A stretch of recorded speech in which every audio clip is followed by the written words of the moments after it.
go. Hello, everyone. Uh, Welcome, Hare Krishna ji in my podcast. तो ये podcast आज हम लोग करने जा रहे हैं। हमारा टॉपिक है प्रॉपर्टी इन नोएडा। एंड मैं पहले स्टार्ट करने से पहले बता दूं हरे कृष्णा जी के बारे में। इनका अपना एक यूट्यूब चैनल है और वो मोस्टली कंसल्टेंसी देते हैं एनआरआईज को about the properties in India and for different different cities. तो इनका जो पर्सपेक्टिव है वो मैं जानना चाहता था and somehow he is connected with me about this return to India initiative. तो मैंने इनके संग एक और पॉडकास्ट किया अबाउट गुड़गांव। तो आज हम कर रहे हैं, हमारा सेकंड पॉडकास्ट है अबाउट नोएडा। तो हरे कृष्णा जी, सबसे पहले मेरा पहला क्वेश्चन ये है, why Noida? Thank you Hemant ji for inviting me. Yes, Noida को अगर देखें, हमने पिछले पॉडकास्ट में बात की थी, टॉप 7 सिटीज का हमने इंट्रोडक्शन किया था। पहले हमने गुड़गांव डिस्कस किया नॉर्थ इंडिया मार्केट के हिसाब से, अब हम नोएडा पर हैं। नोएडा सेकंड पर क्यों है, फर्स्ट पर क्यों नहीं है, इस तरीके की डिबेट्स हमेशा चलती रह सकती हैं। बट अगर नोएडा एज सच सिटी देखें तो ये सब कुछ ऑफर करता है। चाहे आप स्कूलिंग से प्री स्कूलिंग, स्कूलिंग, अच्छे कॉलेजेस, अच्छी यूनिवर्सिटीज, इंफ्रास्ट्रक्चर बहुत बढ़िया है। नोएडा एज एन जो अथॉरिटी जिस तरीके से सिटी को मैनेज कर रही है, मेंटेन कर रही है, वो काफी बेहतरीन है। और जब आप कॉलेज से पास आउट हो जाते हैं तो अच्छे जॉब्स हैं यहाँ पर करने को। तो एक फुल पैकेज लिविंग ऑफर करता है। इंफ्रास्ट्रक्चर अच्छा है, ग्रीनरी अच्छी है, वेल प्लान्ड है, 3-3 4-4 गोल्फ कोर्स हैं, अच्छे लोग रहते हैं। दिल्ली के जो हौच पौच वाली जगहें हैं, वहां से लोग जब निकल करके थोड़ी सी प्लान जगह में आते हैं, जहां पर अगर आप इंडिपेंडेंट हाउसेस भी देखें तो आपको 50% of the houses are park facing, अगर आप ओल्ड नोएडा सेक्टर्स की बात करें तो इस तरीके से डेवलप की गई है अथॉरिटी ने। शुरू से लेकर के आज तक अगर मैं कहूँ कि बहुत बेहतरीन काम किया है, other than lucrative offers provide करना बिल्डर को, जो कि हमने देखा कि कहीं ना कहीं जो दिक्कतें आती हैं रजिस्ट्री के केस में, जो ढिलाई देते हैं पेमेंट टर्म्स के केस में कहीं ना कहीं, तो वहां पर हमने चैलेंजेस देखे। बट लिविंग प्रोस्पेक्टिव से देखें, जो जिस तरीके का लाइफस्टाइल नोएडा ऑफर करता है, क्लीन एयर, अगर मैं कंपेयर करूं बाकियों बाकियों से, तो काफी लिवेबल है नोएडा बाकियों के कंपैरिजन में। ओके। और सबसे पहले मैं अपने व्यूअर्स को बता रहा हूँ, जब हम नोएडा की बात कर रहे हैं तो हम केवल नोएडा की बात कर रहे हैं, ग्रेटर नोएडा की नहीं। Exactly, yes. Gautam Buddh Nagar district में दोनों आते हैं, नोएडा, ग्रेटर नोएडा। बट इन दोनों का कंप्लीटली डिफरेंट पर्सपेक्टिव है, कंप्लीटली डिफरेंट यहाँ पर जेंडरी रहती है एंड रेट्स भी हैं। तो सबसे पहले मैं ये जानना चाहता हूँ, एनआरआई पर्सपेक्टिव से अगर हम देखें तो एनआरआई पर्सपेक्टिव से आप मुझे बताइए कि किन लोगों को नोएडा में लेना चाहिए और क्या उनके लिए perspective other than general population in India. Depends, अगर आप आकर के वापस से काम करना चाहते हैं कॉर्पोरेट लाइफस्टाइल में, तो you can choose either Noida extension. अच्छा, इससे पहले मैं थोड़ा सा नोएडा मार्केट को एलेबरेट कर देता हूँ। जैसे कि आपने बताया कि यहाँ पर ग्रेटर नोएडा भी है, एक्सटेंशन भी है, तो नोएडा 4-5 सब मार्केट्स में हम डिवाइड कर सकते हैं, जिसकी की बात हम आज करेंगे। नोएडा में कुछ जो पुराने सेक्टर्स हैं नोएडा के, वो आ जाते हैं। जैसे सेक्टर 18 के आसपास के जो सेक्टर्स हैं, हम सेक्टर 12, 22, 20, 21, 46, 37, 38, 32, 30s के आसपास, मतलब जो पुराने टाइम के बसे हुए हैं, 90s में बसे हुए हैं, वो सेक्टर्स आज भी लिवेबल हैं। वहां पर इंडिपेंडेंट हाउसेस के अपॉर्चुनिटीज ज्यादा मिलती हैं। वहां पर सिक्योरिटी के इश्यूज हैं, रेट्स बहुत हाई हैं, क्योंकि सब कुछ इन प्लेस है। राइट। सेकंड, अगर मैं बात करूं नोएडा एक्सप्रेसवे, जो सेकंड मोस्ट एक्सपेंसिव जगह है रहने के लिए, तो Noida expressway comparatively well connected है नोएडा के लगभग हर माइक्रो मार्केट से। ग्रीनरी काफी बेहतर है, कनेक्टिविटी बहुत बेहतरीन है, वहां पर कभी जाम नहीं लगता, कभी ट्रैफिक नहीं लगता, है ना। और मेट्रो की कनेक्टिविटी भी जब से हो चुकी है तो और भी बेहतर बेहतर हो चुका है। अच्छे हॉस्पिटल्स हों, अच्छे स्कूल्स हों, कॉलेजेस हों, ये सारे इजिली अप्रोचेबल हैं बिना किसी सिंगल रेड लाइट के। जब आप आगे निकल जाते हैं तो ग्रेटर नोएडा मिलता है, थोड़ा सा रिटायरल्स पैराडाइज उसको कहते हैं। एक्टिव लोग वहां पर कम हैं, थोड़ा और हमें पीस मिल जाता है वहां पर, मैं ये कहूँ तो। थर्ड मार्केट जो I mean the fourth market, right? Fourth market Noida extension कहा जाता है, नोएडा एक्सटेंशन या ग्रेटर नोएडा वेस्ट हम उसको कह लें। कंपेरेटिवली ये बजट सेगमेंट की प्रॉपर्टीज यहाँ पर ज्यादा हैं, जो कि कंपेरेटिवली डेंस्ड हैं, बट इसकी कनेक्टिविटी आपकी गाजियाबाद से, नोएडा सेक्टर 62 से, और जो आईटी पार्क्स हैं नोएडा के, उससे बेहतर है, इसलिए लोग वहां पर खरीदते हैं। इवन अपार्टमेंट को रेंट पर लेना is a short term commitment, but खरीदना is a longer term commitment. तो लोग कंफर्टेबल है वैसी जगह पर खरीदने के लिए भी। थर्ड जो आ जाता है, गाजियाबाद भी आ जाता है। गाजियाबाद क्योंकि नोएडा के सेक्टर 62 से काफी वेल कनेक्टेड है, और जो हम यूपी का स्टार्टअप हब कहें या इवन दिल्ली एनसीआर का स्टार्टअप हब कहें, नोएडा इलेक्ट्रॉनिक सिटी सेक्टर 60, 61, 62 वो आसपास पड़ता है। तो गाजियाबाद के जो कनेक्टिंग एरियाज हैं, जैसे वैशाली कह लें हम या इंदिरापुरम कह लें, और सिद्धार्थ विहार वगैरह कह लें, तो ये वाले जो एरियाज हैं वो काफी बेहतर हैं रहने के लिए भी। तो जब भी हम नोएडा को एड्रेस करेंगे, आई थिंक हमें ये सारे माइक्रो मार्केट्स को ध्यान में रख करके करना चाहिए। अब अगर कोई आकर के बिजनेस सेटअप करना चाह रहा है, अब डिपेंडिंग ऑन इंडस्ट्री में है, किस तरीके की चीजों में, तो मेरे हिसाब से नोएडा के जो ओल्ड सेक्टर्स हैं, क्योंकि आपको कम्यूट ज्यादा करना पड़ सकता है, दिल्ली आना जाना ज्यादा पड़ सकता है, कनेक्शंस के ज्यादा चांसेस हो सकते हैं, तो नोएडा के ओल्ड सेक्टर्स ज्यादा बेहतर हैं। सेकंड ऑप्शन पर आपको गाजियाबाद के आसपास के सेक्टर्स लेना चाहिए, क्योंकि वो ऑलरेडी एक इंडस्ट्री का हब है। तो वहां पर कोई इंडस्ट्री सेटअप करना चाहते हैं तो सारी चीजें इन प्लेस मिलेंगी। और जो बाकी नोएडा के मैंने आपको ऑप्शंस दिए, वो हो सकता है अगर आप कोई रिटेल शॉप्स खोल रहे हैं या रिटेल बिजनेस में हैं तो वो ज्यादा बेहतर, या कॉर्पोरेट में है तो ज्यादा बेहतर है। तो ये सारे ऑप्शंस अच्छे हैं। आज के डेट में अगर आप इन्वेस्टमेंट के लिए बोलेंगे कि आज मुझे इन्वेस्ट करके रहना है, तो Noida expressway is the best place to be in. I agree, I agree. और मैं आपकी बात को सेकंड करता हूँ क्योंकि मैं खुद नोएडा एक्सप्रेस वे पे रहता हूँ। और जब मैंने अपना रिसर्च किया था तो मैंने भी ये 4-5 मार्केट देखे थे कि एक नोएडा के अंदर 2 सेगमेंट देखे मैंने, जो पुराने सेक्टर्स हैं, जो 18 और 62 सेक्टर के बीच की, उसमें मोस्टली कोठियाँ हैं और हाई राइज़ बहुत कम है, जी लिमिटेड है। और जो जी आईटी पार्क है वो भी 2 उसमें डिवाइडेड है। एक सेक्टर 62 में आईटी पार्क्स हैं, बट वो सैचुरेट हो चुका है और वहाँ पे आपको स्कोप नहीं है आगे बढ़ने की, क्योंकि लैंड नहीं है। और जितनी नई कंपनीज़ आ रही हैं, चाहे वो अडोबे हो, माइक्रोसॉफ्ट हो, टीसीएस हो, इन्फोसिस का कैंपस हो, एचसीएल का कैंपस हो, कई सारे कैंपसेज़ हैं। इनफैक्ट माइक्रोसॉफ्ट का भी कैंपस यहाँ पे एक्सप्रेसवे पे। तो सारा जितना भी ग्रोथ हो रहा है वो एक्सप्रेसवे पे हो रहा है। और मैंने एक चीज तो नोटिस की कि ये जो 5 में अगर हमने डिवाइड किया है, जैसे नोएडा को 2 में डिवाइड किया, एक्सप्रेसवे एंड पुराने sectors, and greater Noida, Noida extension and Ghaziabad, जो बजट बायर्स हैं, जिनका बजट मतलब 80 लाख के आसपास का, 1 करोड़ से कम का है, they can opt for Noida extension and greater Noida and Ghaziabad. Ghaziabad में भी वेव सिटी और ये सब हाँ ऑप्शंस आ जी, रहे हैं। हाँ जी, बिल्कुल मैंने बिल्कुल। मैंने सुने हैं, काफी नए नए ऑप्शन आ रहे हैं। और जिनको कोठी या प्लॉट या उसमें लेना है, जो बिल्कुल ही सब कुछ वहां, कोई कंस्ट्रक्शन वगैरह सब कुछ डेवलप हो चुका है, तो पुराने सेक्टर में कोठी भी ले सकते हैं जो आपने बताया। लेकिन अगर किसी को हाई राइज में रहना है, लग्जरी अपार्टमेंट्स में रहना है, क्योंकि 10-10 करोड़ के अपार्टमेंट्स भी हैं, starting from 1.5 1.75 CR and goes up to 10 crore, वो भी यहाँ पर अवेलेबल है, from starting from Mahamaya flyover to sector 150। तो जो बेस्ट पिक एनआरआईज के लिए जो मुझे लगता है, अगर वो अच्छा थोड़ा बहुत बचा के ला रहे हैं, then this stretch is very beautiful. Because IT park, सारे स्कूल्स, कॉलेजेस तो ग्रेटर नोएडा में ज्यादा है, बट फिर भी हॉस्पिटल, जेपी हॉस्पिटल एंड एक दो और अच्छे हॉस्पिटल, इस सारे एक्सप्रेस, ये एक्सप्रेस में मुझे वैसा लगा, मैं सैन फ्रांसिस्को रहता था तो वहां पे एक सिलिकन वैली है, सिलिकन वैली जो है सैन होजे और सैन फ्रांसिस्को के बीच में, यूएस हम्म। 101 करके एक रोड है, उसके दोनों तरफ आईटी पार्क्स हैं, रहने के लिए था।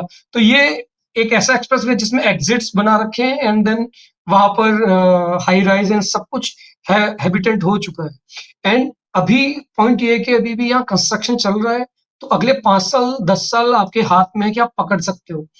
5-10 साल बाद ये जब पूरा भर जाएगा, then you will be like कि अब रीसेल में ही लेना पड़ेगा, अभी भी यहाँ पे मिल रहा है। तो आई सेकंड दैट, मैं अपने आप को रोक नहीं पाया क्योंकि नो इश्यूज, मैं नो खुद यहाँ इश्यूज। रहता हूँ बहुत तो बहुत मैंने ये बहुत ऑब्जर्व किया। वैल्यूबल पॉइंट्स आपने ऐड किए। यस। या या तो अगला क्वेश्चन जो मेरा आपसे है कि यहाँ जो डेवलपर्स हैं उनके बारे में बताइए आप, कि डेवलपर्स कौन कौन से हैं, जो अगर आपको टॉप 5 या टॉप 10 जो भी आप चूज करना चाहें एनआरआई पर्सपेक्टिव से, तो क्या सजेशन देंगे आप? डेवलपर्स इन द सेंस अगर आप रेडी टू मूव इन की बात करें तो जो अच्छा काम किया है लोगों ने, देखिए ready to move in properties का अच्छा काम दिख जाता है जैसे ही आप एंटर करें। तो प्रॉपर्टी वेल मेंटेन्ड है, पेंटेड है या नहीं है, अगर वहां पर आरडब्ल्यू काम कर रही है तो आप पार्क्स कितने वेल मेंटेन्ड है आप ये देख सकते हैं, कंस्ट्रक्शन क्वालिटी देख सकते हैं, जिस फ्लैट को आप एक्चुअली देखने जा रहे हैं उसकी कंस्ट्रक्शन क्वालिटी वगैरह देख सकते हैं। तो रेडी टू मूव इन में हमें बहुत ज्यादा दिमाग लगाने की जरूरत नहीं होती है, डिपेंडिंग ऑन कि आपको आपकी पसंद की चीज मिल रही हो या नहीं मिल रही हो। बाकी अगर आप अंडर कंस्ट्रक्शन की बात करें, क्योंकि रेडी टू मूव इन के बहुत ज्यादा ऑप्शंस भी नहीं अवेलेबल हैं, नियरिंग पोजीशन वाले ऑप्शंस आपको ज्यादा दिखेंगे या जो रिसेंटली लॉन्च हुए हैं उनके ऑप्शंस ज्यादा मिलेंगे। तो ऐसे केस में नोएडा ने ऑलरेडी बहुत बुरा टाइम देखा हुआ है। अगर मैं 13-14 से बात करूं, 18-19 के बीच में बहुत ज्यादा प्रोजेक्ट्स वहां पर स्टॉल्ड हुए, चाहे आम्रपाली वगैरह के हों, जेपी के हों, सबने ही इतना बुरा टाइम देखा है। I think that was a baddest time of Indian real estate, कहीं भी बात कर ले हम, एटलीस्ट इंडिया के केस में जिस तरीके के स्टॉल प्रोजेक्ट्स देखे हमने। और उस टाइम को भी जिसने सरवाइव किया, जिस बिल्डर्स ने, चाहे वो लोकल बिल्डर्स हो या इंडियन वाले बिल्डर्स हो, मतलब जो इंडिया के हर एक स्टेट में ऑपरेट कर रहे हो, सभी के लिए टफ टाइम था वो। और आज जब हम उसे ओवरकम कर चुके हैं तो कोई भी बिल्डर जो वो इतना बुरा टाइम देख चुका है वो आज के डेट में अच्छा ही करेगा। जैसे मैं एग्जांपल ले लूं, अगर जैसे कंट्री ग्रुप है, महागुन है, गौर्स हैं, इन लोगों ने वो फेज देखा है। एक तो पहले वो नोएडा के लोकल डेवलपर्स हैं और उन्होंने वो फेज एक्सपीरियंस किया है, और उस फेज को एक्सपीरियंस करने के बाद भी आज उनके एक भी स्टॉल्ड प्रोजेक्ट्स नहीं है, राइट। तो ऐसे बिल्डर्स को हम देख सकते हैं जिन्होंने वो फेज कैरी किया हो अपने साथ और उसके बाद भी एटलीस्ट डिलीवरीज दी हो। देखिए, अच्छी डिलीवरी दी, कंस्ट्रक्शन कैसा था, ये सेकेंडरी चॉइस है, सेकंड प्रायोरिटी होनी चाहिए। फर्स्ट प्रायोरिटी इज कि उन्होंने डिलीवर किया, वो मार्केट में बने रहे, क्योंकि जेपी, यूनिटेक, ये लोग तो है ही नहीं मार्केट में, राइट। उनकी आज हुँ, बात नहीं करेगा, बट जिन्होंने, जिन बिल्डर्स ने वो मार्केट सरवाइव कर लिया वो बहुत इंपॉर्टेंट है। और उनके लिए कूडोज है, वो आगे आने वाले टाइम में अपने लिए भी पैसा बनाएंगे और अपने इन्वेस्टर्स के लिए भी पैसा बनाएंगे और अच्छा लिविंग एक्सपीरियंस भी देंगे। और मैं कुछ और बिल्डर्स का हुँ, नाम, जैसे प्रतीक ने भी अच्छा काम किया है, गॉड्स हुँ, ने अभी रिसेंटली हमने देखा कि गाजियाबाद में उनका जो अल्ट्रा लग्जरी का लॉन्च था वो सोल्ड आउट हो गया था, राइट, जो कि बहुत बड़ी बात है नोएडा जैसे डिप्रेस्ड मार्केट के लिए जिसने इतना बड़ा हुँ, बुरा टाइम देखा है, राइट। गुलशन एक अच्छा ब्रांड है, even ATS is doing well. जैसे आप अगर एग्जांपल दे रहे थे अभी कि Noida expressway has everything to offer for an NRI, जैसे हम महामाया फ्लाईओवर से स्टार्ट करें तो ईटीएस ईस्ट का है, I am not sure, builder का नाम मैं भूल गया। तो वहां से एक प्रॉपर्टी स्टार्ट होती है, सेक्टर 124 में है वो, 4 BHK स्टार्टिंग अराउंड 22 CR, और आज के डेट में आई थिंक 5 BHK भी 30 to 35 CR में। वो एक्सप्रेसवे के आज के डेट में सबसे महंगी प्रॉपर्टी है और महामाया फ्लाईओवर से सबसे क्लोजेस्ट भी है। तो वहां से हम स्टार्ट करें, अगर अपना एंकर रखें कि 30 CR का एंकर है फॉर 4 BHK, आप लास्ट तक अगर 168 सेक्टर तक जाएं जहां के बीच में आपको 150 भी पड़ता है, जो कि बहुत अच्छा एक बजट सेगमेंट का, लग्जरी सेगमेंट का चीज है। तो हर जगह आपको 2 BHK 1.5 CR के अंदर अंदर ही मिल जाएगा, 3 BHK 2 CR के आसपास मिल जाएगा, जो कि आज का रेट है। और बहुत लॉजिकल रेट है हर एक बिल्डर के लिए, हर एक प्रॉपर्टी के लिए, स्पेशली ऐसे बिल्डर्स जो इस मार्केट टाइम को सरवाइव कर चुके हैं। इसमें हमने देखा कुछ नए लोग भी आ रहे हैं, जैसे गोदरेज का नया लॉन्च आया था, मैं उन लोगों से कंपेरेटिवली कम कॉन्फिडेंट हूँ for market like Noida. Okay. एक पॉइंट आपकी बात से निकल के आया, ये आई एग्री के नोएडा ने काफ़ी खराब टाइम भी देखा है। तो नोएडा के लिए एक पर्सपेक्टिव ये है, जो कि चेंज हो रहा है लेकिन अभी हुआ नहीं है। वो पर्सपेक्टिव ये है कि एक तो वहाँ पे रजिस्ट्रीज नहीं होती हैं, वो क्या नाम है, प्रोजेक्ट डिलीवर नहीं हुए, अभी बहुत सारे स्टॉल पड़े हुए हैं। दूसरा, सेफ्टी इश्यूज को भी लोगों को लेके लगता है कि नोएडा में जो पहले 10 साल पहले एक वो था कि लॉ एंड ऑर्डर के इश्यूज थे, वो कितने रिजॉल्व हुए हैं, क्या अभी कितना बेटर हुआ है। तो एटलीस्ट लॉ एंड ऑर्डर वाला तो मैं एड्रेस कर सकता हूँ, क्योंकि मैं खुद यहाँ पे रह रहा हूँ। तो काफी कुछ चेंज हुआ है, even not in Noida, entire UP में मैंने काफी चेंज देखा है law and order after this current government. And specially Noida में, क्योंकि उनको कंपनीज को रिटेन करना था, बड़ी बड़ी कॉर्पोरेट आईटी कॉर्पोरेट्स हैं, और जैसे ही आप नोएडा का बॉर्डर क्रॉस करते हो, आपको वो डिफरेंस दिख जाएगा ग्रेटर नोएडा में जाने के बाद। हाँ, थोड़ा-सा डिफरेंस दिखेगा क्योंकि वहाँ पे आईटी नहीं है, तो यहाँ पर थोड़ा-सा स्पेशल थोड़ा फोकस रहता है लॉ एंड ऑर्डर के मामले में। ये मैंने नोटिस किया क्योंकि नोएडा में फिल्म सिटी भी है जिसमें सारे न्यूज़ चैनल हैं।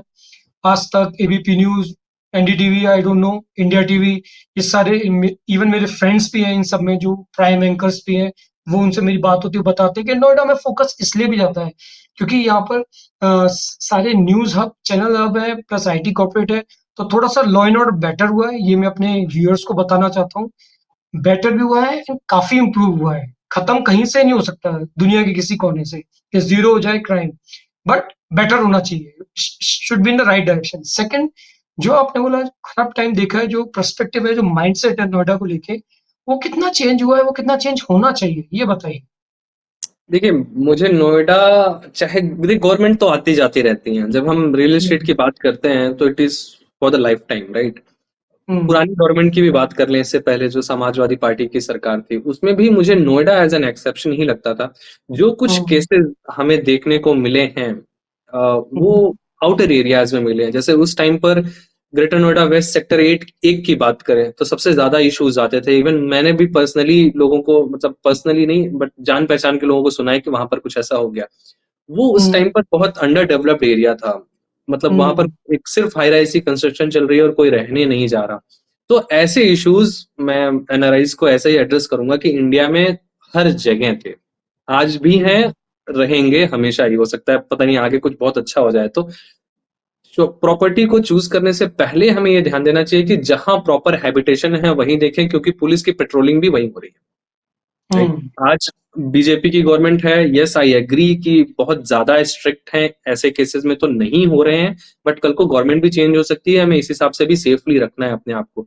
नोएडा हुँ, एक तरीके से हम यूपी के लिए कह सकते हैं कि काफ़ी वैल्यूएबल है, क्योंकि कैश काऊ है ये, हमेशा कैश हुँ, जनरेट करता रहेगा। तो यहाँ के रेज़िडेंट को जो भी लखनऊ से ऑपरेट कर रहा है, वो हमेशा ध्यान रखता आया है और आगे के आने वाले केस में भी ध्यान ही रखेगा। क्योंकि पैसा जनरेट होता है। अगर आप सेफ नहीं फील करा सकते एक 30 सीआर के बायर को नोएडा में, तो वो एग्जिट कर लेगा, दिल्ली चला जाएगा, गाजियाबाद चला जाएगा। गाजियाबाद तो चलिए यूपी में ही आता है, बट अगेन गुड़गांव चला जाएगा।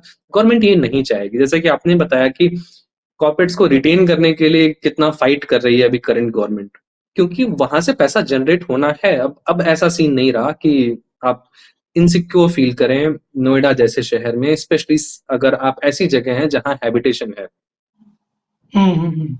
Okay, okay, great. ठीक है। अब मेरा अगला क्वेश्चन ये है कि आप यहाँ पे इन्वेस्टमेंट ऑप्शन का अगर हम लोग बात करें रहने के लिए नहीं, तो इन्वेस्टमेंट ऑप्शन में आपकी नज़र में कमर्शियल भी कवर करिए और रेज़िडेंशियल भी कवर करिए। कौन सा सेक्टर आपको एरिया अगर सेक्टर बताना हो या कोई डेवलपर बताना हो तो आप क्या बताएँगे? अभी के लिए जिस मार्केट की बात कर रहे हैं हम, रेजिडेंशियल में काफी लुक्रेटिव ऑप्शंस हैं। मेरे हिसाब से जो नोएडा ने जो टाइम देखा था अभी रिसेंटली, उसके बाद लोग कॉन्फिडेंट तो हो रहे हैं, बट अभी भी उतने कॉन्फिडेंट नहीं है। तो अर्ली मूवर्स जो होते हैं, जैसे मैं आज कह रहा हूँ कि अब कॉन्फिडेंट है, अब हमें इन्वेस्ट करना चाहिए ऐसी जगह पे, तो आप अर्ली मूवर्स बन सकते हैं। Noida expressway should be your first choice, चाहे सेक्टर 124 हो, 99 हो, 100 वाले सेक्टर हो, 46 47 हो, और जैसे 140 के आसपास वाला सेक्टर आ जाता है, एड1 का जो बिजनेस पार्क है, उसके आसपास का एरिया आ जाता है। Sector 150 is a best option आज भी लेने के लिए है। सेक्टर 168 है। तो नोएडा एक्सप्रेसवे, चाहे लेफ्ट की साइड देखें आप, राइट की साइड देखें, कोई भी प्रॉपर्टी जो 1 सीआर से ऊपर ऊपर की है और अच्छी वेल मेंटेन्ड प्रॉपर्टी है, बिल्डर अच्छा है, तो आई थिंक वो आगे वाले टाइम में आपको 2x रिटर्न दे जाएगा 5 साल में।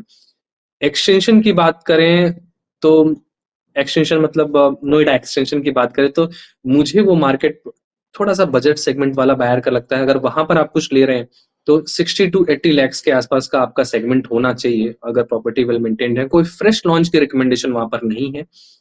गाजियाबाद में प्रेस्टीज का लॉन्च है सिद्धार्थ विहार में, मैं उसके लिए काफी पॉजिटिव हूँ। वहां भी आपको ऐसा ही कोई रिटर्न देखने को मिल सकता है। तो luxury property is what Noida will see a bull run in upcoming 5 years। Okay, तो अगर मैं कमर्शियल की बात करूँ कमर्शियल, यस। कमर्शियल में हमने रिसेंटली देखा है, कुछ अच्छे रिटर्न्स देखे हैं कमर्शियल में, क्योंकि नोएडा जिस तरीके से प्लान्ड है, ऐसे मैं अगर कंपेयर करूं इसको गुड़गांव के मार्केट से, क्योंकि हमने रिसेंटली गुड़गांव कवर किया, तो यहाँ पर आप चेंज लाइसेंस यूज लगाते हैं, किसी भी एग्रीकल्चर प्रॉपर्टी को या रेजिडेंशियल प्रॉपर्टी को कमर्शियल में कन्वर्ट कर लेते हैं, आप नए कॉमर्शियल लॉन्च करते हैं। बट नोएडा में ऐसा नहीं है। नोएडा में अथॉरिटी ने डिसाइड किया हुआ है कि कहाँ पर कितने कॉमर्शियल होंगे। तो कॉमर्शियल की ओवर सप्लाई नोएडा में काफी मुश्किल है। जितने कॉमर्शियल जो एरिया प्लान्ड है उसी एरिया में उतने ही कॉमर्शियल होंगे। ऐसा नहीं हो सकता कि किसी भी XYZ लोकेशन पर आकर के कोई नया बिल्डर या कोई नई कंपनी वहां पर कंस्ट्रक्ट करके कोई अपना एक इंडिपेंडेंट शॉप खोल ले। तो ऐसा नहीं होगा वहां पर नोएडा में। तो इस वजह से लोगों को काफी लुक्रेटिव लगता है नोएडा। ऐसे केस में हमने फूड कोर्ट वाले ऑप्शंस देखे कि किसी शॉपिंग मॉल में फूड कोर्ट ओन कर लीजिए 60 लाख 70 लाख में। तो कॉमर्शियल ऑप्शन इज गुड अगर आपको front road facing ground floor की शॉप मिल रही हो तो। और वो ऑप्शंस महंगे होते हैं, रेजिडेंशियल से भी महंगे होते हैं। हमें हमेशा ध्यान रखना चाहिए, कोई भी कॉमर्शियल अगर रेजिडेंशियल से सस्ता मिल रहा है तो वो अच्छा नहीं है। फर्स्ट ऑफ ऑल, कॉमर्शियल महंगे होते हैं, they will need 4 5 CR 6 CR। अगर आज के डेट की बात करें हम, तो ऐसे ही शॉप्स आपको लेने चाहिए, क्योंकि ये जमाना भी थोड़ा सा ऑनलाइन डिलीवरीज का है। आप अगर अच्छी चीज ओन करेंगे तभी वो चलेंगे। आजकल फूड कोर्ट हमें क्यों बेचे जा रहा है? क्योंकि लोग कम जाना प्रेफर करते हैं किसी भी शॉपिंग मॉल के फूड कोर्ट में जाकर के खाना, जहां पर कॉमन स्पेसेस होते हैं, राइट। अब फाइन डाइनिंग है, अलग चीज है। लोग वहां पर खाने के लिए नहीं, एक्सपीरियंस के लिए जाते हैं, राइट। हो सकता है अपनी वाइफ के साथ डिनर डेट पर जा रहा हूँ, गर्लफ्रेंड के साथ डिनर डेट पर जा रहा हूँ, दोस्तों के साथ। जो एक्सपीरियंस ऑफर करते हैं वो अभी भी चलेंगे। जो सिर्फ खाना ऑफर करते हैं किसी फूड कोर्ट में कि ये एक चीज यहाँ से ले आई, एक चीज यहाँ से ले आई, ये चीजें नहीं चलने वाली। Okay, I understand. And in fact मैंने भी अपने अराउंड में देखा है, क्योंकि मैं भी एक्सप्रेस वे पे देख रहा हूँ, जैसे भूटानी हो गया, जीवाई हो गया, स्प्लेंडर ग्रुप हो गया, ग्रुप बी हो गया, एंड फायरफॉक्स हो गया। बहुत सारे मैंने कमर्शियल देखे हैं। इतने सारे कमर्शियल अभी अंडर कंस्ट्रक्शन है। तो ये मेरे दिमाग में बात आती है डिमांड एंड सप्लाई की। क्या रियली में इतनी डिमांड होगी या है जितनी सप्लाई होने वाली है? क्योंकि जैसे आपने बोला, यहाँ पे अथॉरिटी डिसाइड करती है हर सेक्टर को। जब वो बनाती है तो हर सेक्टर में, सेक्टर लॉन्च करने से पहले सबसे पहले वो सीवर, पाइपलाइन और जितना भी ड्रिंकिंग वाटर हो गया, लाइट हो गई, सब कुछ डेवलप करती है। रोड बना देती है, पेमेंट बना देती है, साइड रोड बना देती है। सब कुछ होने के बाद तब बोलती है कि अब कंस्ट्रक्शन होगा। ठीक। तो उससे क्या है कि सेक्टर पहले ही डेवलप हो जाता है, उसके बाद उसमें कमर्शियल या वो आता है। और बिल्कुल एक फिक्स होता है कि ये ग्रीन बेल्ट है, इसके सामने कमर्शियल है, इसके सामने रेजिडेंशियल है, इसमें कोई चेंज नहीं हो सकता। हम्म। एंड डेंसिटी भी डिसाइडेड होता है कि हर सेक्टर का डेंसिटी ये है, इतने ही लोग इस सेक्टर में रहेंगे, इसमें कोई चेंज कर ही नहीं सकता कोई। इसमें मतलब उसको हम प्रॉपर एक वे, मतलब एक वर्ड में हम सिटी प्लानिंग में उसको जोनिंग कहते हैं। जी। जोनिंग कि किस जोन में क्या कितना होगा, और वो करने से पहले इंफ्रास्ट्रक्चर रेडी हो। तो Noida authority is doing well. अब डिपेंड करता है, जैसे वो मॉल है, लेट्स से XYZ लोकेशन पर हम्म, मॉल लॉन्च हुआ है, तो हमने ऐसा भी देखा है कि कुछ स्टॉल प्रोजेक्ट्स हैं, प्रॉपर फैमिलीज जितनी एक्सपेक्टेड हैं वहां पर रहना उतनी फैमिलीज नहीं रह रही हैं, और मॉल लॉन्च हो रहा है। तो कोई सेंस नहीं है ऐसे मॉल पे लेना। ऐसी लोकेशन पर है जहां प्रॉपर रेजिडेंशियल एरिया आज के डेट में एग्जिस्ट करता है, राइट, वहां पर लिया जा सकता है। मैं क्लासिकल एग्जांपल देता हूँ नोएडा का ही। नोएडा का सेक्टर 18 में दो मॉल हैं। एक DLF का जो लेटेस्ट लॉन्च हुआ था 2017 या 18 में लॉन्च हुआ था। उससे पहले GIP था, जो जी जहाँ आई जाके सभी जाना पसंद करते थे। अब एक जी। नया मॉल बगल में ही लॉन्च हो गया, तो लोग अब वहां जाना पसंद करते हैं, यहाँ जाना नहीं पसंद करते। सेम केस में अगर हम्म, आप किसी ऐसी जगह प्रॉपर्टी ले रहे हैं जहां पर रेजिडेंशियल बसाहट आई ही नहीं है, कॉमर्शियल पहले आ रही है, आई है रेजिडेंशियल तो बहुत कम आई है, कल को बगल वाली रेजिडेंशियल कॉमर्शियल बिल्डिंग पर एक और नया मॉल लॉन्च हो जाता है, तो आपका मॉल एक्सपायर हो जाएगा अगले 5 से 7 साल में, राइट। तो इस चीज का हमें ध्यान हम्म। रखना चाहिए। कहीं भी कॉमर्शियल प्रॉपर्टी आप इन्वेस्ट कर रहे हैं अगर, तो रेजिडेंशियल बसाहट बहुत ज्यादा अच्छी होनी चाहिए। और मैंने सबसे पहले बताया आपको लेना क्या है, ground floor front facing, that's it. 500 square feet मिल रहा है, 700 800 बहुत अच्छी बात है, जितना बड़ा मिल सके। बाकी great. I am not a big fan of commercial, but Noida के लिए यस, मैं जरूर वॉच करता हूँ कि हाँ क्या चल रहा है वहां के मार्केट में। ओके। फ्रैक्चरल तो प्रॉपर्टीज भी दिखी वहां पर कि पार्ट ओन कर लीजिए, वर्चुअल स्पेसेस ओन कर लीजिए, ये चीजें हमें ऑल टुगेदर अवॉइड करनी चाहिए। चलिए, एक हॉट टॉपिक है, क्योंकि हम लोग 35 मिनट ऑलमोस्ट हो चुका है, और जो व्यूअर्स बने हुए हैं उनके लिए आई थिंक ये शुड बी बोनस कि आजकल जेवर एयरपोर्ट, जो जेवर का नाम है नोएडा इंटरनेशनल एयरपोर्ट, उसकी बात करते हैं। वो hmm. Largest airport in India, second largest in Asia, ऐसा कुछ है उसका, ठीक है। एंड उसी के आसपास ही फिल्म सिटी बन रही है, उसके आसपास ही पूरा इंडस्ट्री टॉय सिटी, जहाँ पे सारे टॉयज के और काफी कुछ डिफेंस के भी आ रहे हैं। और कोरिया, एक कोरियन पूरी छोटी सिटी बना रहे हैं, जापानीज सिटीज बना रहे हैं, मतलब पूरी इंडस्ट्री आ रही है। और वो सब कुछ यमुना एक्सप्रेसवे पे, येड़ा के अंडर में जो भी डेवलपमेंट हो रहा है। तो वो मुझे लगता है कि अगले 10 साल में जिनके पास होल्ड करने की पेशेंस है, एंड वो जो मतलब ये देख सकते हैं कि हाँ, कि थोड़ा रिस्क ले सकते हैं और आगे क्या फ्यूचर होगा, उसके बारे में थोड़ा सा बताइए कि अगले 10 साल या 5 साल ये आप नोएडा इंटरनेशनल एयरपोर्ट के आसपास कैसा अप्रिसिएशन दिखते एप्रिसिएशन देखिए, दो दो पॉइंट्स हैं यहाँ पर एप्रिसिएशन के। एड़ा एक डायरेक्टली अलॉटमेंट करता है रेजिडेंशियल प्लॉट्स का। अभी जो रिसेंटली रेट था 26,000 पर स्क्वायर यार्ड का रेट था, अभी जो रिसेंटली आया था उनका। तो अगर वो देखें, वहां से अलॉटमेंट अगर आप ले रहे हैं, तो अगर आपका अलॉटमेंट निकल जाता है तभी आपका 3x का रिटर्न है।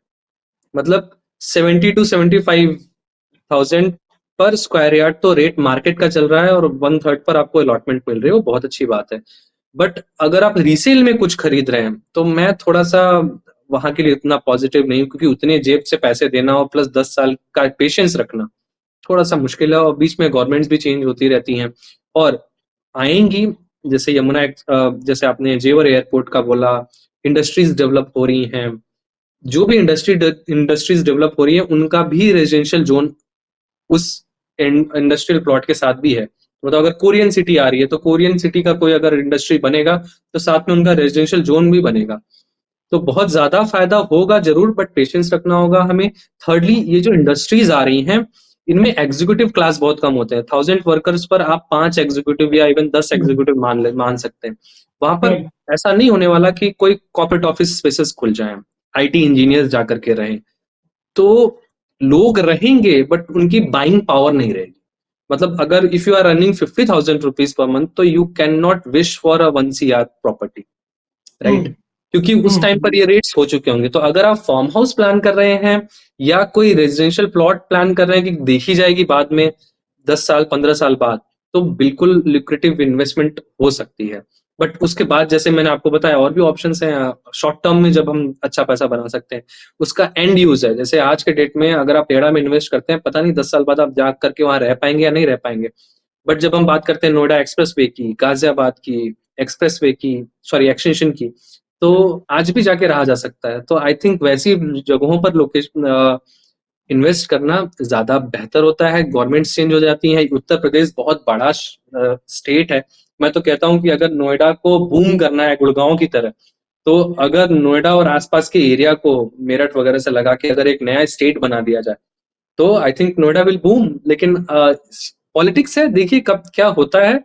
बट चीजें जब रिमोटली मैनेज होती हैं, तो कुछ उसके प्रोज होते हैं, बट कॉन्स भी बहुत सारे होते हैं, राइट? इसी वजह से हम देखते हैं कि नोएडा में कॉर्पोरेट्स निकल करके गुड़गांव की तरफ क्यों आए, पुणे क्यों चले गए, राइट? यही हम्म। रीजन रहा है। बट अभी तक भी लोग हैं, आगे भी रहेंगे, और गवर्नमेंट्स कोशिश करेंगी कि वो कहीं ना जाए। ये डेफिनेटली आई एग्री। और मैंने दोनों टाइम देखे हैं नोएडा में।